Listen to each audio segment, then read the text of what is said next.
is grabbing chicken tacos in Yeah, Arizona.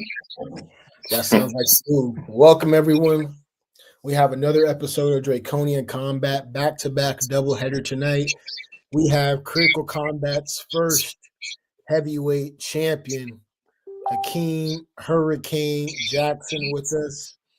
We're yes, going to go sir. over a lot. We're going to go over his most recent knockout victory, had the dude spazzing on the ground.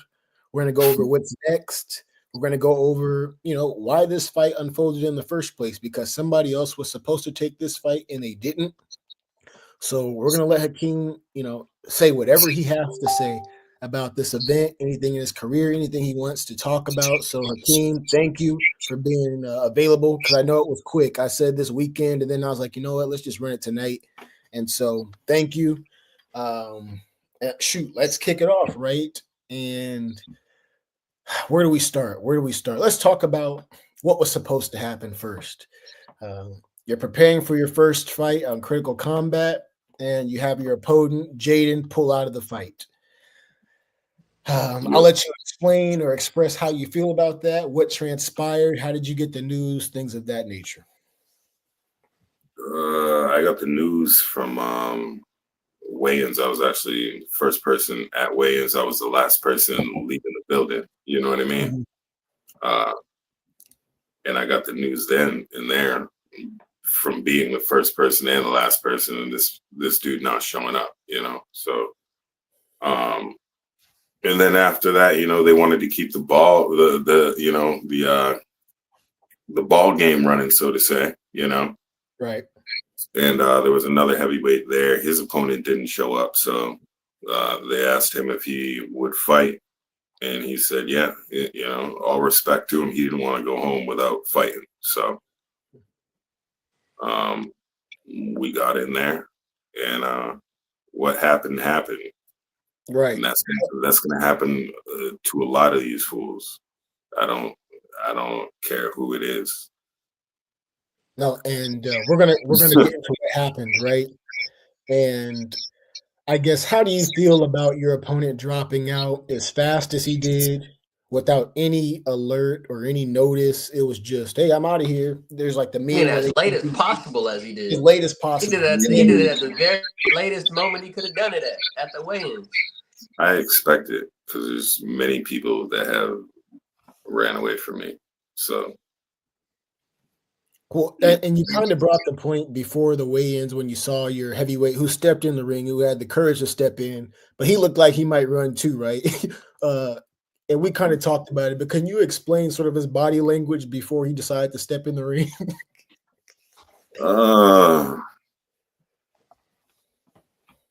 I mean, before the fight, he didn't look as shook as the weigh-ins day. I'll tell you that much. Mm-hmm. The weigh-ins day, a lot of people, they're seeing you for the first time. So, and I take my shirt off, I'm a lot bigger than I look. You know what I'm saying? Right. So, there's that factor, But no, he was when I saw him a few times before that fight on fight day, he was pacing, he was, but calm pacing. Mm-hmm. He wasn't bugging. He didn't seem to be bugging, Right. Yeah. I got respect for him. I talked to him after the fight, good 20 minutes, It's a cool dude. Got you. And I want to speak on, I don't want to go too deep into it, but your brother fought on the card before you, took a loss. Got that ass whooped. Yeah, I didn't want to be the one to put it like that. And so I was going to say, did that, I guess, how did it feel to corner your brother? I guess that's the first time, right? I mean, it was natural, you know what I mean? Because I don't know, I trained a lot of people in my lifetime, friends and certain things like that. So it just feels natural, you know what I mean? Everyone wants to know how are you so big, What do you eat? How do you work out? So that's kind of been what I've done for my friend circle throughout my whole life. You know what I'm saying? Got you. So it felt natural. What didn't feel natural is my dude quitting. That kind of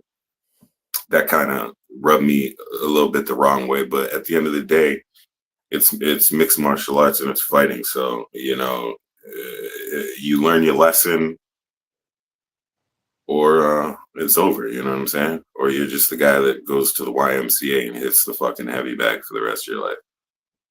Right. Choose, That could choose be what you want. that could be an unfortunate reality. And my question was, did that weigh? Obviously, you got the result you were looking for in the fight, your fight, but did that give you an additional chip on your shoulder? Did it kind of piss you off, seeing how we went out, so to speak? Like, I have No. It pissed me off for a second. Like when we were in the heat of the moment, it's like, man, I just can't do it no more. Mm-hmm. That's when I was pissed off. But I was pissed off for him. Mm-hmm. You know what I'm saying? Like, you should be pissed off. Use this pissed off and get your ass up off the damn stool. You know what I mean? But you can't force nobody to do nothing. You know what I mean? And the refs, they're not stupid. They heard him the whole time. So, and when the bell was about to ring, I looked at the ref, and he just looked at him, and he was like, So, but it's a big learning lesson for him. That's all I can say. I try to stress to anybody and everybody that says, "Oh, I can do this, I can do that."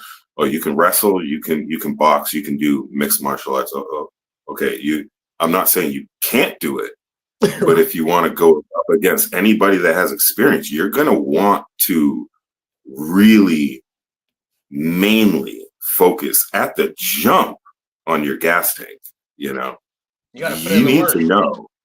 Yeah, you need to know that you can go several rounds over whatever rounds you're fighting for, Mm-hmm. So, I mean, I did like the minimum I do is 12 rounds. Mm. Like classic boxing style, like that's my minimum. If I'm on the heavy bag, especially, that's so. In these, it's just cardio, man, and that's where he went wrong. And he ate a nice little liver kick, which that's really when the gas tank started going down. Mm-hmm. Body's not conditioned; you're just not used to it. Gotcha. And I think I was going to bring up an interesting point, and I'll let Michael jump in on it, and then I'll let you kind of follow up, because your brother was kind of approaching the camp as far as like the independent fighter, so to speak. And Michael has, I guess, not trained at a formal gym for his fights, but known how to come in prepared based off the work he does on his own and with his dad. So he knows, I guess, how to approach a fight seriously if you don't have a formal gym, right? So, Michael, can you kind of speak on that as far as making sure you're prepared if you're not going to be at a gym? You have to know how to train on your own. Yeah. Well, me and my dad have a system where it's 5-minute rounds, 25 rounds. And between those rounds, it's a minute each. As it gets closer, it's to fight night, it's 30 seconds between rounds. As it gets to the last, I want to say 2 to 3 weeks, it's 15 seconds. That's what me and my dad do. The rest is up to me. That means going to the gym, sparring, get my grappling in, and doing whatever I need to do to prepare myself for that fight. On top of that, that means running. That means doing sprints by myself. That means doing my push-ups, my pull-ups, my squats, everything to prepare for that fight. A lot of people want to fight, but a lot of people don't want to put in the work, and that can be a reason why I'm not competing right now. It takes a lot of fucking work. Like I'm not gonna sugarcoat it. It takes a lot of work, and there's no reason. And I say this to a lot of fighters: there's no reason where you should be in a fight when you haven't prepared yourself, because you never know. You might lose one fight, but you never know when you might fight a Hakeem or Hakeem. I'm sorry if I'm pronouncing your name wrong. Hakeem. If you fight a Hakeem, and then you get knocked the fuck out, you know what I mean? So it's all fun and games until you get put in a position where you get knocked out and you start seizuring and stuff like that. And that's where, like, you don't want to ever be put in that position. So as far as your brother, like I've seen many fighters, dude. I think he should take this and don't be disappointed because it's amateurs, you know what I mean? Take it, but take this loss seriously, man, because you never know where you might be fighting somebody who's taking this shit very serious and he Yeah, just punches. he's gonna have a comeback. He's gonna have a comeback. Yeah, I You think know. he can do it too because I think he probably has the skill set and the style to do it. It's just about up here now. Like you really gotta. I see what you're doing. I see you working. I see you working, bro.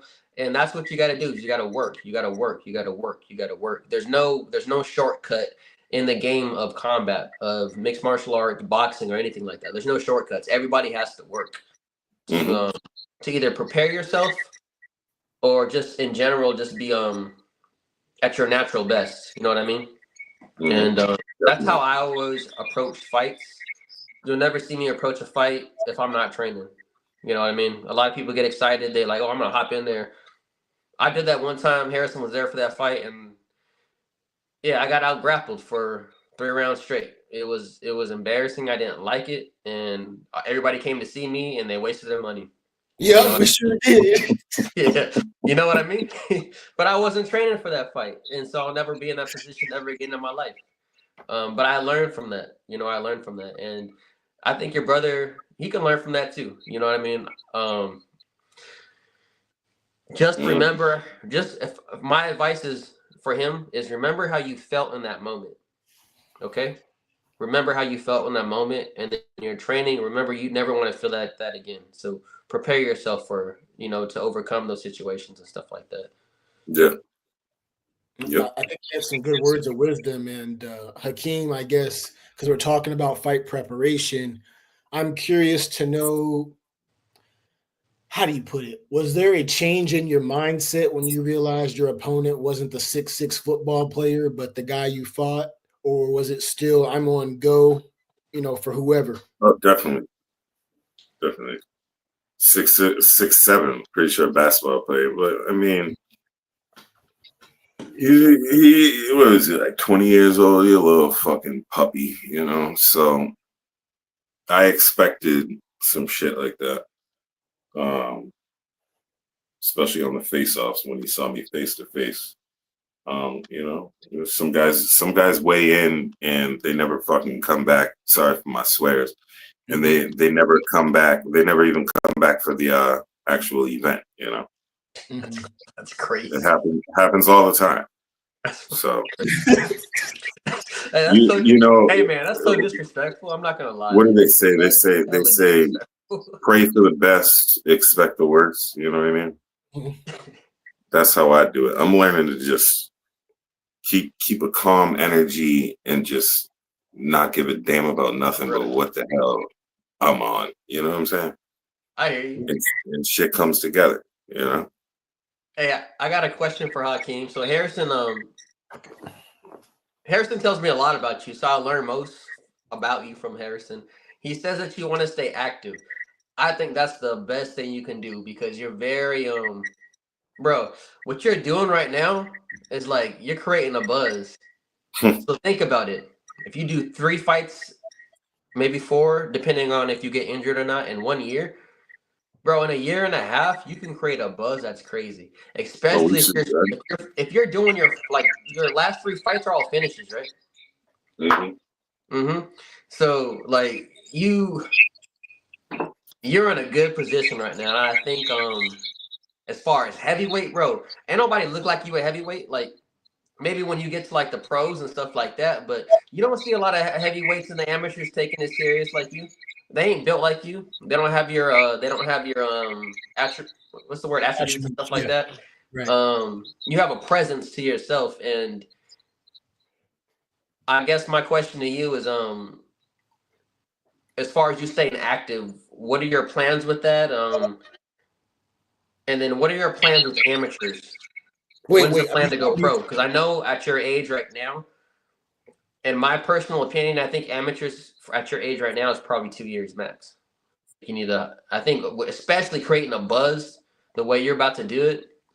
Like, I see good things for you, man. So I just want your words on that, I guess. And I then we'll got a jump few. right. I got a few plans. I don't really like. I don't want to drop no names or nothing like that. Okay. You know what I mean?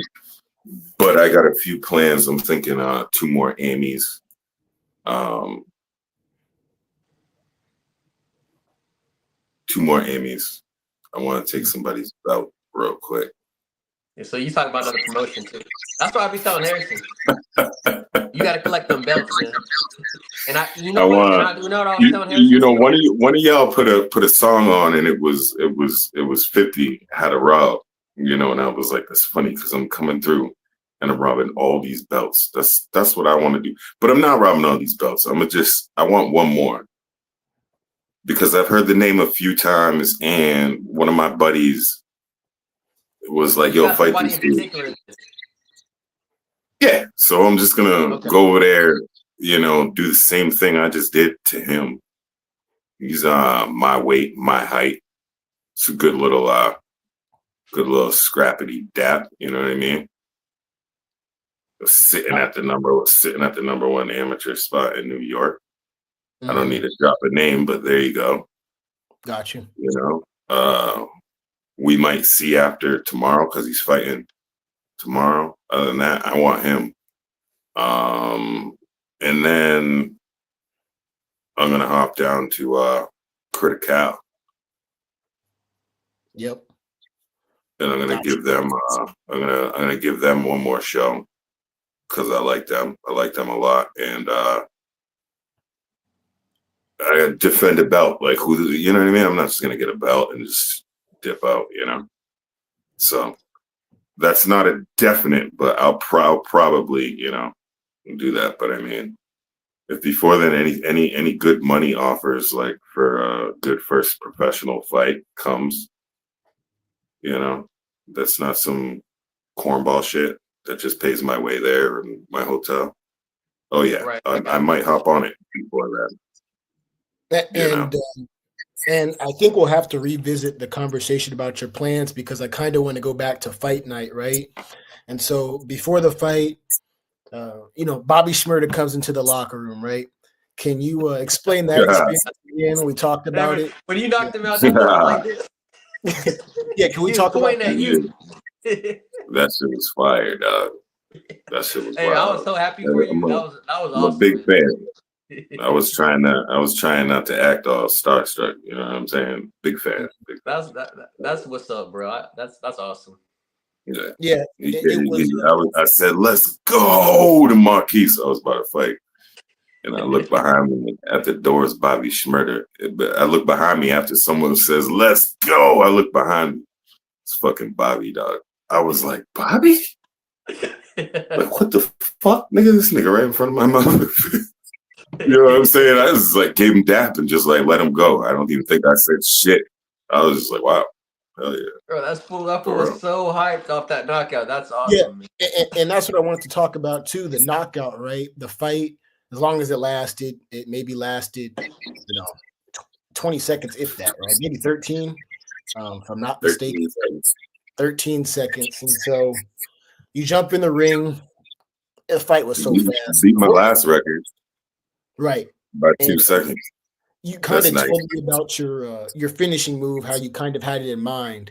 The parry, and I don't want to spoil it, but can you go over your finishing move, how you felt like when you connected on the guy and that you knew it was over? Can you kind of walk us through that sequence?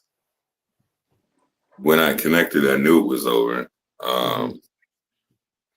But before that, there was like a sequence where he tried to throw a jab or something, and I hit him with a hook, and I kind of expected him to throw a jab again. Like he's gonna set up and he's gonna fucking throw a jab again.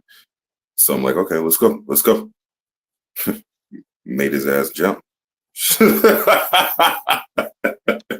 made his ass jump. He didn't think I was that quick, boy. And I was already sitting with the right hand right there, ready to uppercut him. But then ready to throw a fake uppercut. And I pretty much faked the uppercut. I don't even think I tapped him with it. He reached out and I think I hit his guard with that. while I was already parring the left hand, while I pretty much already parred it. And then boom, bring that left hook up, man. Plant it right on his shit. That's, you know, that was nice, you know. No, it was, and it was quick, it was brief, and I guess you didn't follow up on him, but No, you don't need to. You don't need to. You know, you can feel it, man. You hit someone in the right spot, you feel it, you know. I think it showcases your athleticism too. Like you're definitely someone to watch because there's certain athletes who have athleticism and they can just do things, and when you land, fools drop, you know, and you have that power. You have this I feel like you're gonna have this aura growing. The more you keep doing this, you know, you're gonna have this little aura around you, and I think you have something nice going, man. I wanted to ask a question because I wanted to build on that though, as far as the buzz that's kind of circulated after the fight. But this is a question for both of you because Michael, I believe you finished one of your fights at least, right? I believe so. I think I was there. The redhead guy. Didn't you finish him? I never fought a redhead. I fought You've had a finish him before, right? Yeah. Okay, so that's all my fights. I've whooped their asses except for the dude I lost to. Got you. And all my fights, I'm gonna put that out here right now. All my fights, I drop everybody. Even the person I lost to, I dropped him with a jab, and what happened? Right. Well, the ultimate wrestler, and I got my ass whooped in wrestling. So, no, but I think that brings up a good point. I think both of you can answer this question. What does it feel like as far as the euphoria of, you know, you getting that finish, people screaming your name, you're that guy for that moment, right? How does that feel? Can you guys try and explain it? Michael, I'll let you go, and then Hakeem, I'm curious about, you know, how you would explain that feeling for your fights, but I'll let you guys both go.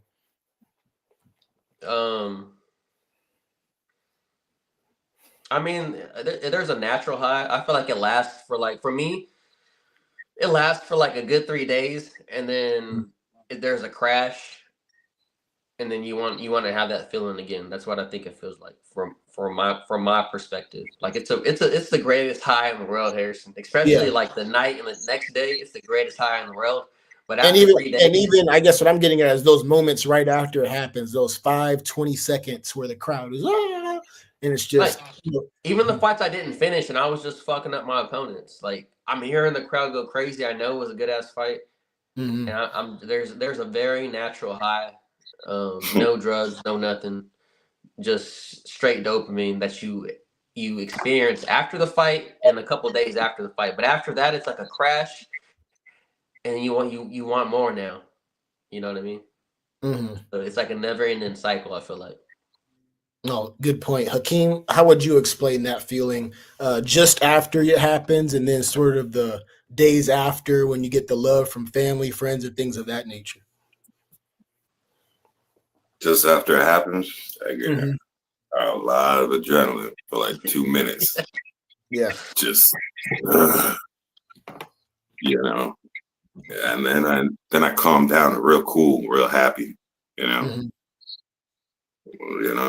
happy to be there, happy to have given people a show. Like when I hop out, a lot of people smiling, you know, every time I fight, a lot of people smiling, a lot of people taking pictures with me, you know, kids coming up trying to get advice, take pictures with me. So it's a good feeling, you know, real good feeling, you know.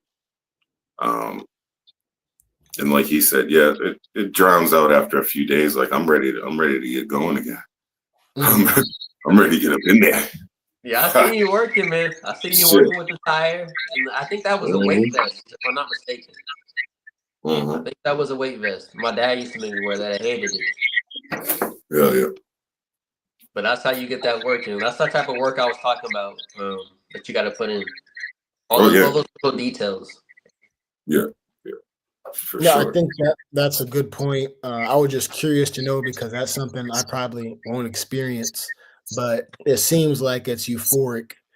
And Hakeem, we kind of talked about it as far as the buzz that happened afterwards. One, you had Bobby, he was hyped, right? So, to have that viral moment, to have him, knowing his sort of rap status, he's going crazy. I need to find I think you sent me the YouTube video. I have to watch it because I'm not sure what the quality was, but that's going to make a good clip when we finally cut that. But it's sort of, I guess my question is, how has it been after the fight as far as the promoters and things of that nature, guys getting to you, hey, we want you on the card, or we want you to fight for the title?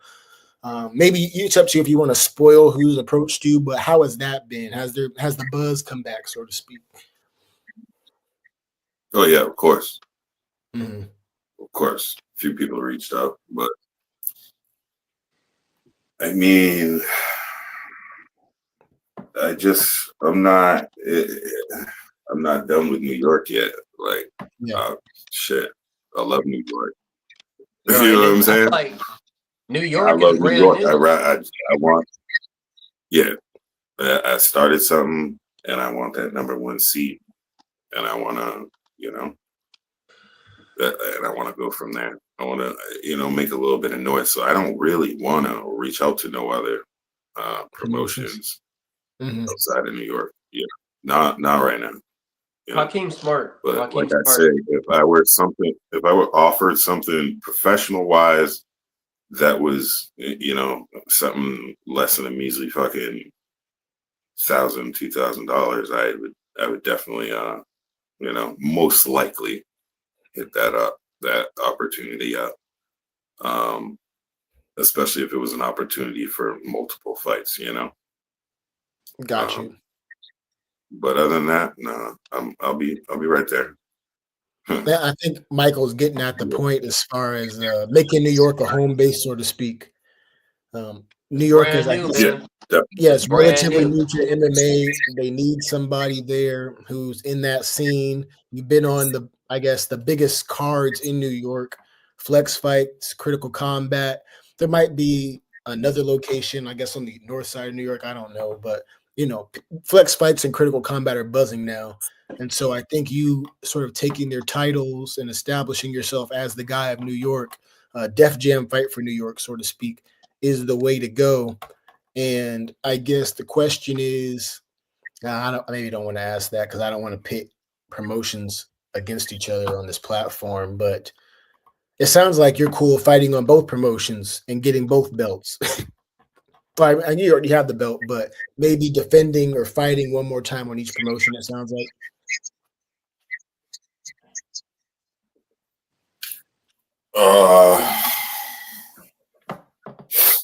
Like I say, like honestly, I'm really only looking for like 2 more fights. Mm-hmm. Like that's at the most, really. Gotcha. That's at the most. I just want to knock this top dude off. That's that's my bad, but that's the mission. And then there's nothing left for me, for not in the amateurs. Got you. Hakeem, can I ask you a question? Go ahead, shoot. Yeah, for Critical Combat, are they going to have pro fights?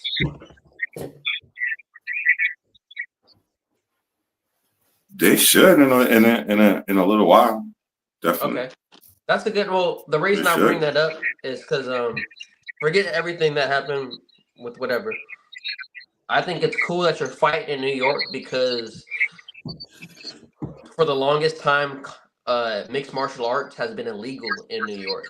So if you can create a buzz in New York, and this is almost brand new. And maybe it's been around for, I don't know, maybe 6 years, 8 years max. But then you're talking the whole country where it's been around since the 90s, basically. New York's been very strict when it came to mixed martial arts. So, right. Hey man, you can create a buzz in New York. If they're gonna have pro fights, take a pro fight in New York. On that. Do you know why that is? I don't know the legalities behind it. I'm not sure what the reason was initially for not allowing fights in New York. I don't know. It was thought out as brutal. Like back in the day when they didn't want to create UFC as like an actual sport because they thought it was brutal.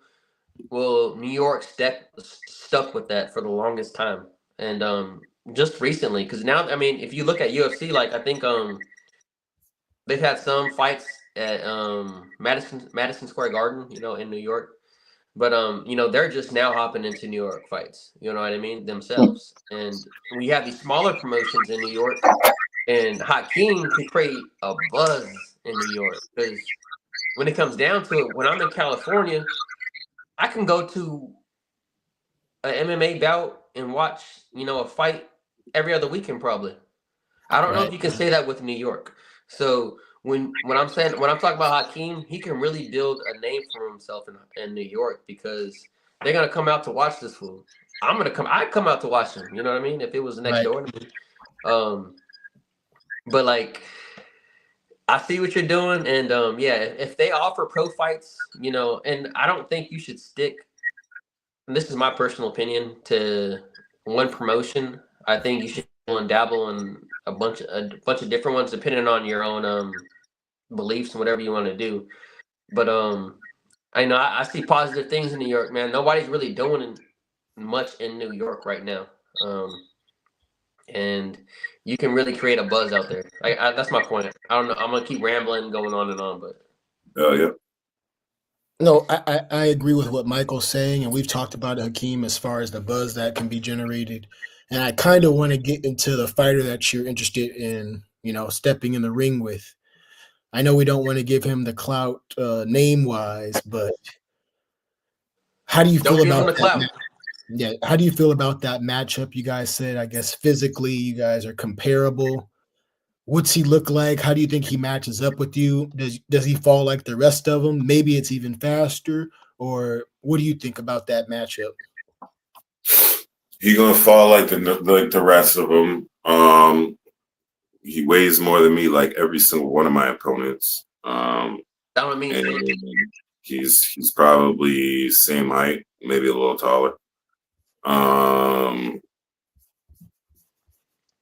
of them, he got that belly going on. Probably was a lot bigger at one point in time. That's what the fuck his body looks like. You know what I mean? Mm-hmm. He looked like he was a big boy at one point in time. It looks like he's put in some work to get it down. But at the end of the day, it says you're number one. So let's go. Wait. 1 second. You said he's number one Yeah, for the promotion or New York. in New for New York, York? Oh, okay. Yeah, run that shit. run that shit. Yeah, take over New York, man. Hey, bro, take over New Facts. York. Take over New York, because right now there's a buzz in New York that from when I started watching MMA, it didn't exist in New York. So run that shit for Run sure. that shit. I would have you kind of brought this name up to Gabriel and Flex, or do they kind of know? I guess the fight he's fighting tomorrow, right? So a lot of it depends on how he performs. But assuming he takes the W, do you think that's a fight that can be easily lined up? And then do you also think that he might duck the fade? I guess that's my concern.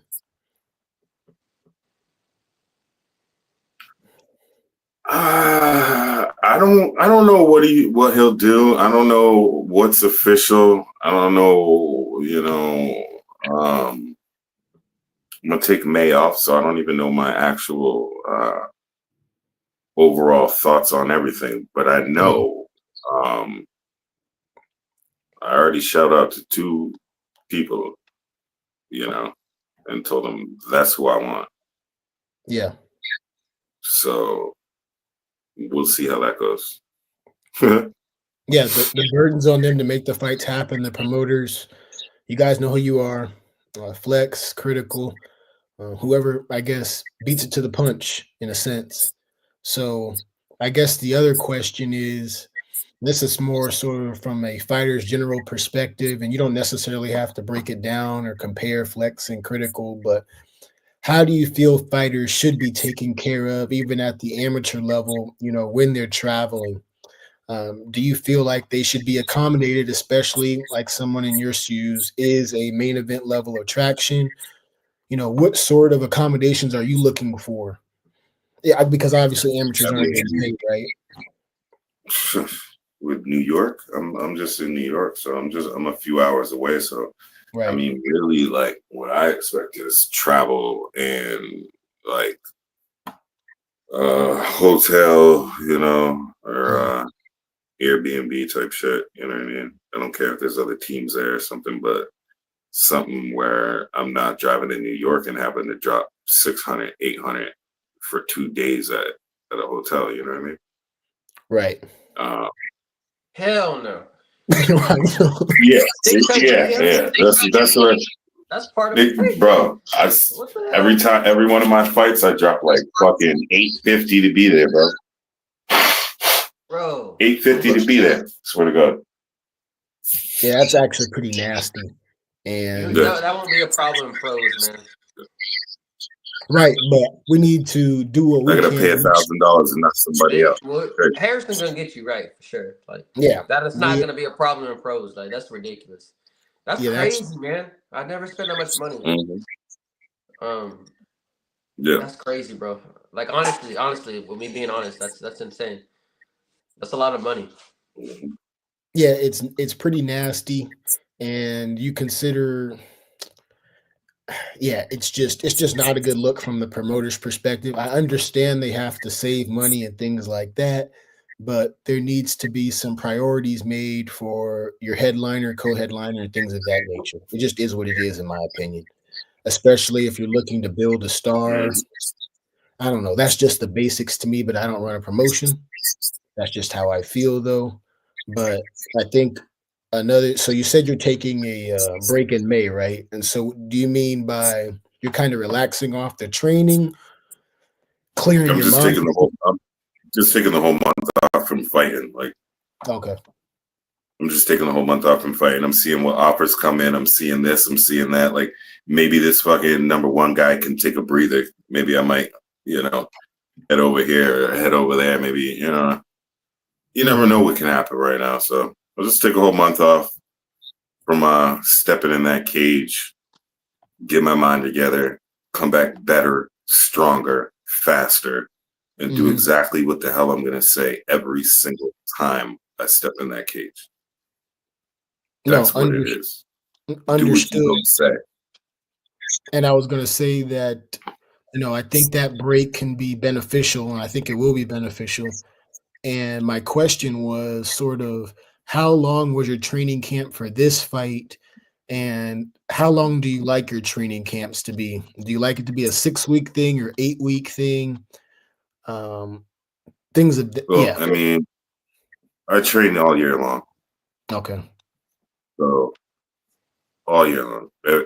Every day I train. So every day is camp. But when I get notice of a fight, I turn it up a little bit, man. I start Mhm. going into shit mode. You know what I mean? Let's Right. get it in. You start getting a little bit more serious. You know, that's all. Turning things up. But usually you really need to go a little bit slow and steady, keep a good pace. And let things gradually um, catch up with you. But camp comes, start going. Start hammering shit out. Either way. And I wanted to ask you about the nutrition, right? Because for your actually, even just now, you just told me I think you ate 7 burgers or something of that nature. Um, Yeah. so Yeah. Hey, what? boy, What? hey, you gotta enjoy yourself in victory. You know what I mean? You know what I mean? You got to feed the muscles too, man. Did a Hey, lot today. I was gonna say how much do you walk around at when you're not in quote unquote fighting shape, right? seven And burgers. then how much did you cut for your last fight? How was that weight cut? I know you mentioned you were eating Krabby Patties pretty much to look better for the camera. But can you Yeah. sort of talk about your weight cutting process? Things that. I mean, I don't really cut weight. I try to lose a little bit, just get a little bit of fat off. You know what I'm saying? Mhm. So the cameras hit me like boom. Okay, it's they know it. They know it's prime time.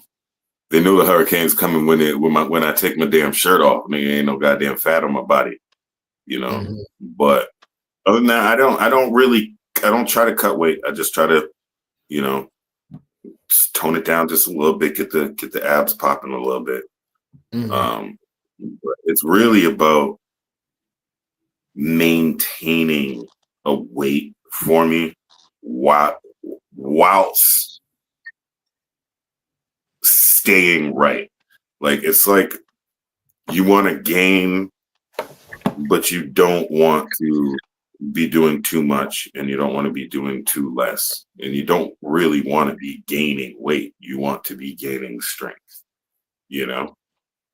So when it comes to nutrition, that's how I eat. Like today, I ate those 7 burgers and the 3 hot dogs and 3 sausages because it's a meat day for me. It's Mhm. all meat protein, you know. Yeah. Um, and you know, electrolytes and some salts, but that's what it is, and that's kind of, you know, when I like do that meat day, vegetable day, fruit day. Some of those days, especially the fruit day, feels like a fucking fasting day, you know, Yeah. and it still keeps me healthy and gives me all my nutrients, you know. I've never actually heard about sort of the way you approach nutrition. I was gonna say because it sounds like you have a protein day, a carb day, a fruit day. How long have you been going about your, I guess, nutrition in this manner? And what would you say are the benefits of doing it for anybody who might be watching who wants to know how they can get in better shape, how they can get more, mental clarity? Well, I've been doing it for quite some time, for some years. I mean, realistically, I don't even like eat during the day. I eat one meal a day, Mm, you know. Um, so a lot of those times when I say 7 burgers, I mean I didn't eat all day. You know, I didn't eat anything today. I drank a few cups of black coffee. I went out and did some crazy shit, and you know, leveled out some ground. Did a little bit of shoveling today. Wow, like it was a day. You know what I mean? mhm, Friggin', I took it all out, cleansed myself, and then mhm, around 4 or 5 o'clock, hammered out a whole bunch of meat. Boom, mhm, gallon. I'm working on a gallon of water right now. Let that puppy go around. Little spritz, a little bit of lemon, you know, help Yeah. the acids in your stomach digest yeah. all that crazy shit, so I don't just sit there and rot. But I mean, Mhm, that's how I do it, and it works. You know, it works. As long as you're drinking plenty of water, you're good. You know, and I just feel like it's kind of like your body wants to filter one thing at a time, one type of thing at a time as well. It's easier if you put meat in it and let it digest that. And then the next day, put some rice in it and let it digest that. Instead of just, you know, let me get fucking 5 different things, put it on my plate and see how my body reacts with that. Like, I don't know about that. You put baking soda and vinegar, watch what happens. You know what I mean? Sometimes you get a chemical reaction with when you mix certain things like that, you know? So you got mhm, everybody running around with their fucking tummies hurting. Oh, my stomach hurts. And when I do that, my stomach doesn't hurt. But when I start eating like a jackass and just like I want mashed potatoes and green beans and steak and then for lunch I'll have some fruit or something. Like if I start eating like that, bro, I'm gonna be 300 pounds and then Hey, my stomach's gonna, that's victory you food know right there. what That's what you eat when you I'm knock saying? somebody out. Yeah, you Well, know. Hakeem, what When weight do you I walk mean, around at? when I knock somebody, that's a good thing that you say. Yeah, Here's it. you gotta This spoil is this yourself is a one little of my bit. secrets, but it's not one of my secrets because I tell it to everybody, you know. But a lot of people listen and they don't. But before a fight, I like the week of the fight, I'm going to eat white rice and sardines. That's Woo, it, you're brave. and I drink a lot of hot tea. Lot- What's your motivation for the tea in fight week? That shit burns the belly fat. Oh, But take a little bit of that off, man. You know, I like to, I blow up quick. Like you see that motherfucker, Patty Pimblett. right. You just cut up, and then all of a sudden he'd be big as hell. That's me. That's me. Like How I could how big just how big would you say you get when you aren't in fight shape as far as weight, like 270? if I realistically wasn't in fight shape and I wasn't running and certain things, I'd be like 285. Okay. I've been I was bodybuilding one time. I woke up like 310, 305. One time my girl was like, You're scaring me at night. You sleep and your arm comes on me and I can't get it off. Like, you're gonna kill me. So I was like, all right. You know what I mean? All right, I got big enough. It was just one of those things. Like we're all boys at one time and we want to be big ass men and see how big we can get, And that was like one of my thoughts when I got to like fucking like 19, 20, 21. And I don't know when it was when I touched weights. I never really did weights my whole life. I only did it for like, it's crazy. I just gotta, I don't know. It's different. And they're gonna see it. How They and gonna, then they gonna see it. what did you weigh in at for this past fight? For this past fight, I weighed in at 244. On the dot, no points either. Whew. So that's maybe a 40-pound weight cut from your walk around weight. I didn't have to weight cut. I just did a little bit of like did like probably like a week before the fight. I hopped in the tent twice. Mm-hmm.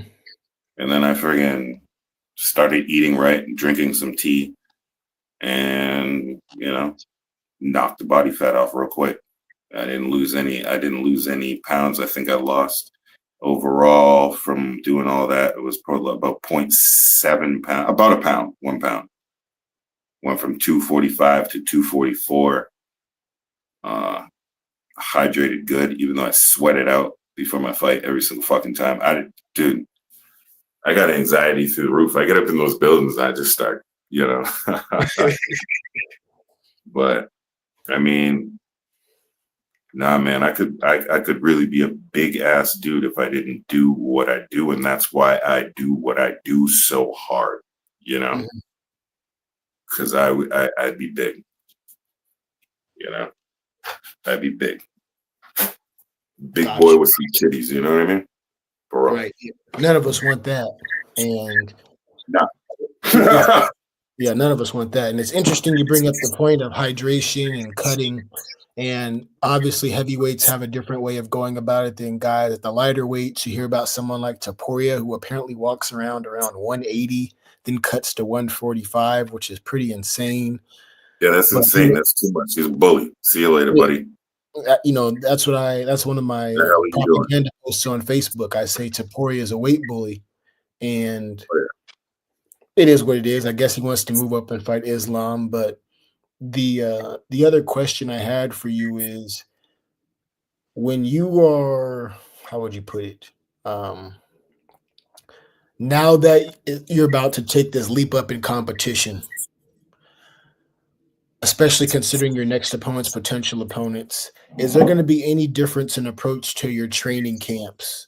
Or is it the same mentality? We kind of talked about this earlier, but now I'm getting to the point where your opponent's going to be at a certain level, or it's going to be the same Hakeem you saw fight one because I treat every opponent like they can hurt me. But I know it's the same approach. It's a different mentality. It's a stronger mentality now. Mm-hmm. It's a run that shit. Like my boy said over here. Yeah, run that shit. It's a run that shit mentality. I don't really do, get into that, but right now I'm getting a little bit more aggressive, so to say. It's the hurricane. It's hurricane season. Sky's going to get a little bit dark. Yeah, for sure. No, that's a great point, and I was just curious, and I'll let Michael sort of add on or ask any questions he had because I know he takes his notes. Michael, did you want to interject? You froze. As far as Uh, what? no, I said, did you want to interject on that as far as the mentality shift when you know you're in camp season? It's time to run it, so to speak. I think every fighter is different, but I feel Mhm. like when you know you have a fight coming up, there's definitely an intensity when it comes to training and just your overall mind and being honest with yourself. That's the main thing is being honest with yourself as an athlete and asking yourself, did you train hard enough that day? And then at the end of fight camp, did you train hard enough during that fight camp? Because that's where all the confidence comes from is putting in the I work. mean, it's gonna mess you up if you don't train hard enough for that day. Does That's where that all the affect the confidence comes psyche? from. Yeah, Yeah, does that affect the psyche as far as, man, I went 50% today, and so, and does that But you're start? not gonna have, but like when, And for not example, every day during is going to fight be camp 100, I though, imagine. Go ahead. you're gonna have days where they're bad days. But for example, on your bad days, maybe you can't push 110%, but you can push at least 90. You know what I mean? So on those bad days, like you really, those are the days where you really have to battle with yourself. And you have to ask yourself, okay, well, this is a bad day. Does that mean I'm gonna go light? No, you got to really push yourself. And those are the days where you have battles. And those are the days that prepare you, on fight night. Because during fight night, you might not be 100%. Are you gonna fight like you're not 100%? No, you're gonna get your ass whooped. So you got to go in there What with the does right this? mind. This is a question for Mhm. both of you. But what does a day that's not 100% look like? Is it a lack of intensity in training? You just Is it? don't feel it. You don't Oh, feel it. You're training your ass off. You're dieting, and it's with every fighter. And you're not gonna feel it that day. You don't feel like doing nothing. You want to go home and lay down. That's what you want to do. That's what you want to fucking do. And there's gonna be fighters. You got to ask yourself, well, is my opponent laying down right now? No, he's probably working his ass off. So that's Yep. what you got to do. And those are those little battles in your mind that you got to overcome. that's that. Yeah, thank you for the answer. Hakeem, did you kind of want to elaborate on that? So he nailed it. You gonna wake up the next day and feel like you skipped 2 weeks. Mhm. Fuck that. Get your ass up and train, man, and train harder than you did yesterday. You know, that's mandatory. You know, that's how you achieve things. That's how you get better. If you can't do what he just said, you're always gonna be mediocre. You'll always just be one of the average. You know, and Or lucky like, at that too. yeah, or like get seriously fucked up, and that's what you don't want to do. Is that you don't Hmm. want to go into a fight unprepared, and then you're fighting the Hakeem. You know what I mean? And you just Yeah. get demolished because you decided, you didn't want to take it that serious. And in this Hmm. game, you might fight somebody where on paper they look like you should beat them, but come fight night, they fuck your world up, and they make you question. And the only way to prevent that, even if you can't prevent it, is put yourself in the best position and just train for it. I, I was going to bring up a point Hakeem and I were talking about, I think, yesterday. And you were talking about the work you put in the gym, especially as it concerns leg kicks and when somebody kicks you hard. And you kind of spoke about how your brother really wasn't prepared for leg kicks. He kept jumping into it. He got kicked twice, and his form starts suffering, right? And so when it comes to the work you're getting in at the gym, do you feel like, obviously, the guys you're working with, they help you to be who you are. You're who you are, but you're getting that work.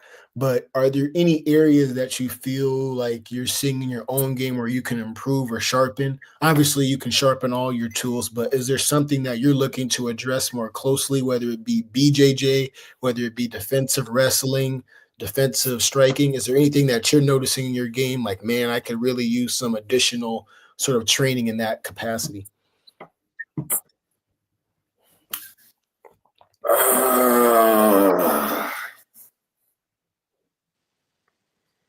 Like you said, everything. Mhm. It's what I focus on every single day. I do everything. And it's like you got to do a roundabout of everything. It's not one specific thing every day. You got to do everything. You know.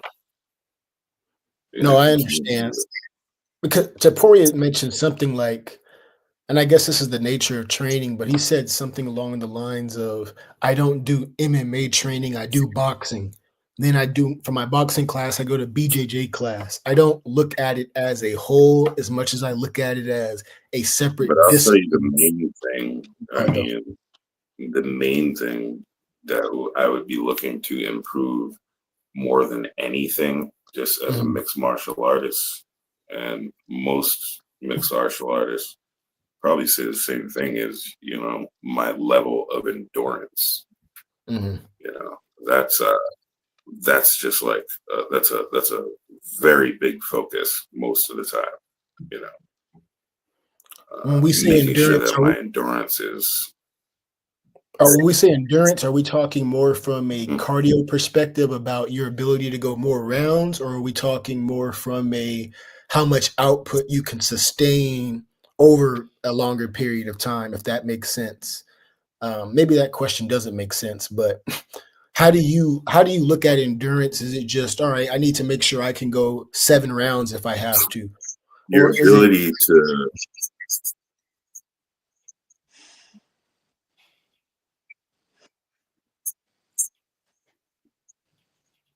you may have frozen? The ability to give that you're put out what you're putting out. Got I, you. I think It's also the ability to give and get.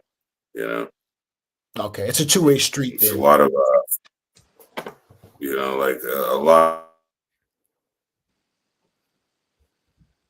I think Hakeem may be freezing a little Keeping bit. your level of endurance a little bit more than the last week. You gotta turn things up. You gotta have a schedule where it's you're relaxing, but then the next minute you're going in. You know, that's how I like to do it.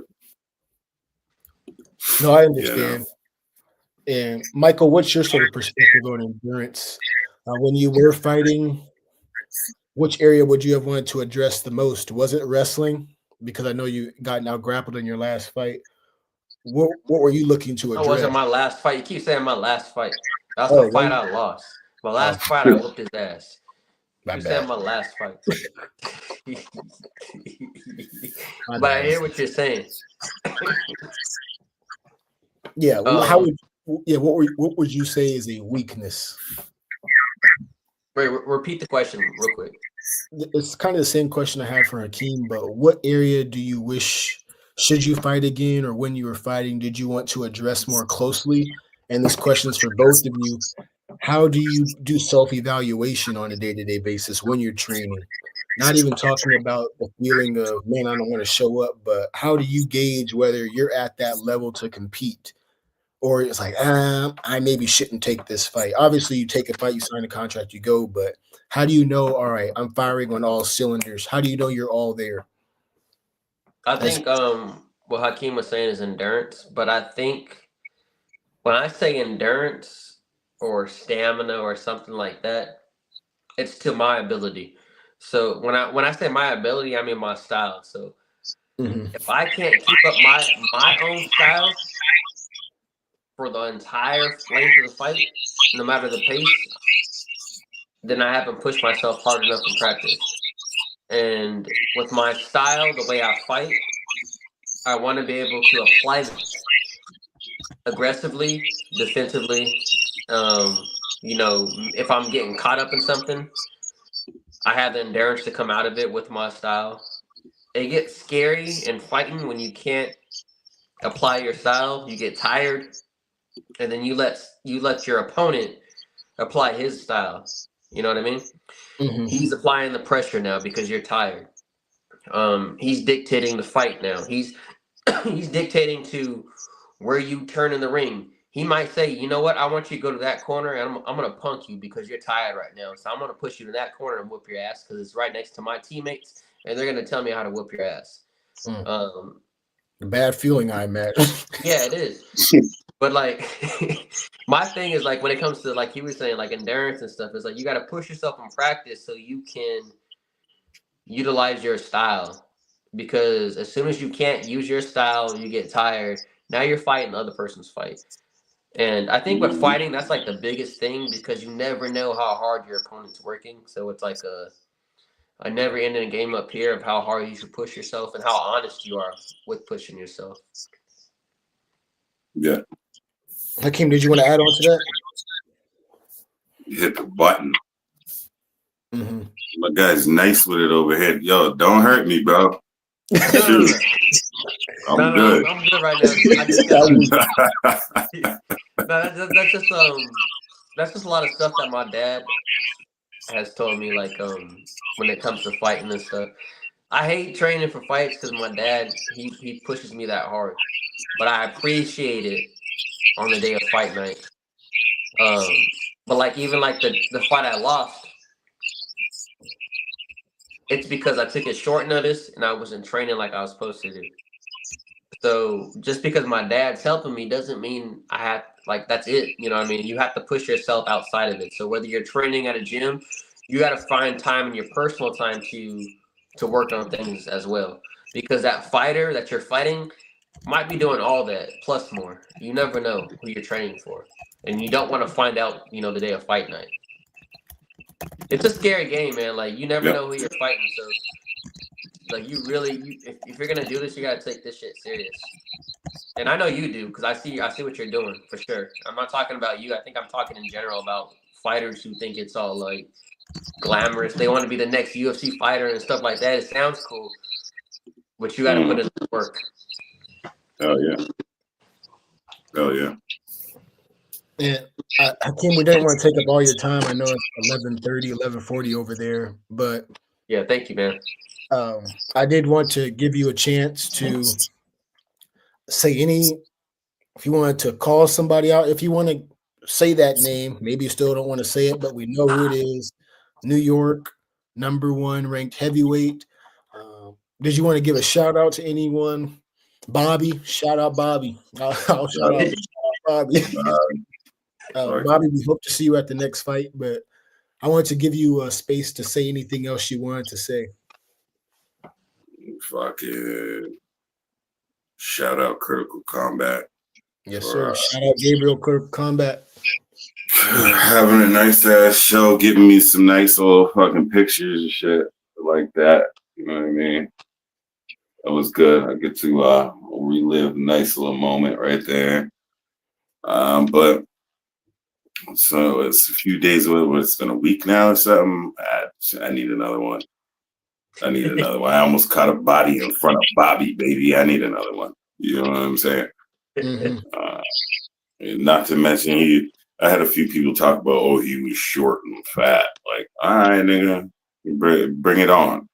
I want the #1 seed and watch what I do to him. Very, very simple.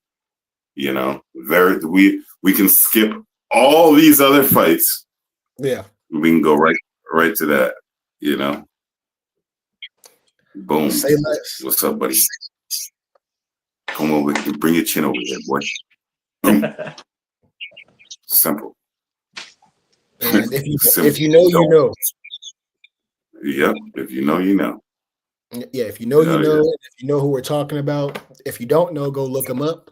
Go tag him in this post. We're going to be posting this all on socials. I'll be sure to tag him. Maybe I won't tag him, but I'll let somebody tag him. They'll do the math. But Hakeem, once again, we wanted to thank you for being on the show. We appreciate you locking in with us first before all these other people who I know are hitting your line. Thank you, my friend. And shout out Metaphysical, actually, as well. Yeah. Shout out Metaphysical, the sponsor, right?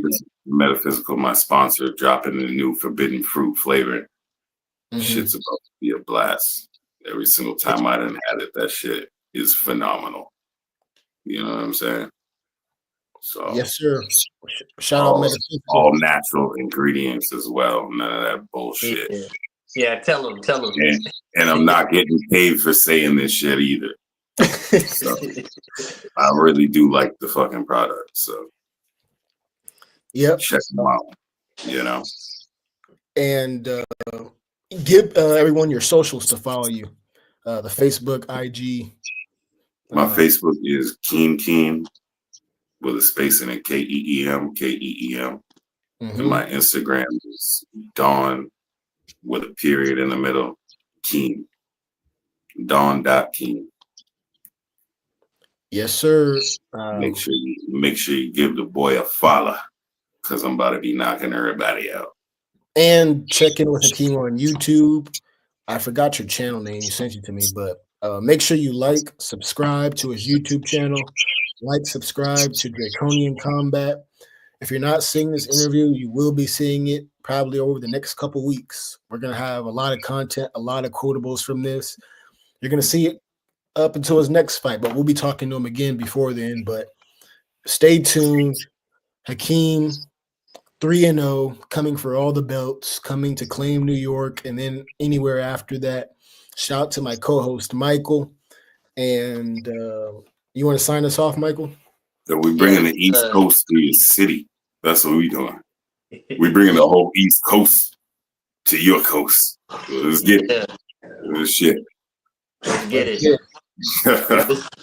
This is Draconian Combat episode 65. Hakeem Jackson. Signing out. We're signing out, man. All right. Man, we appreciate you. Appreciate y'all. Thank you.